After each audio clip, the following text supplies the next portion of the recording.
Israeli सेना ने एक बड़ा दावा किया है। जी हां, उन्होंने कहा कि हमास के वरिष्ठ अधिकारी को उन्होंने मार गिराया है।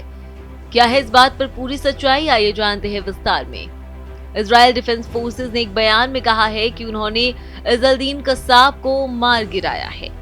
कसाब हमास के राजनीतिक ब्यूरो के सदस्य थे और गाजा पट्टी में अन्य संगठनों के साथ समन्वय और संबंध का वो प्रमुख भी कहा जाता था।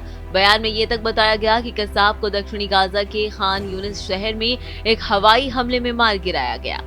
एक न्यूज एजेंसी की माने तो आईडीएफ और इजरायल सुरक्षा एजेंसी द्वारा दी गई जानकारी पर यह बात आधारित कही जा रही है।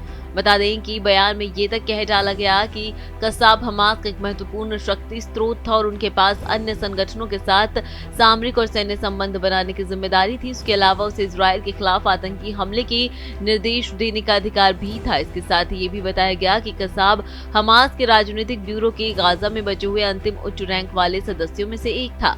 उसका सहायक अयमन आयेश भी उसी हवाई हमले में मार गिराया गया। हमास ने अभी तक कसाब की मृत्यु की पुष्टि नहीं की है। वहीं शुक्रवार को इराक के मिलिशिया ग्रुप ने इजरायल पर कम से कम 6 ड्रोन हमले करने का भी दावा किया।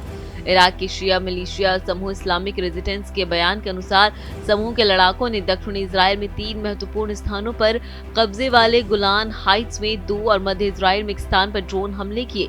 इन बयानों में ये लक्षित स्थानों का हताहत होने के बारे में कोई अतिरिक्त जानकारी नहीं दी गई।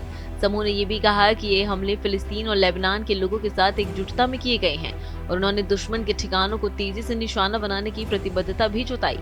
वहीं 7 अक्टूबर 2023 को गाजा पट्टी में इजरायल फिलिस्तीन संघर्ष के शुरू होने के बाद से इस्लामिक रेजिस्टेंस ने क्षेत्र में बार बार इजरायली और अमेरिकी ठिकानों पर हमले किए ताकि गाजा के फिलिस्तीनियों को समर्थन दिखाया जा सके।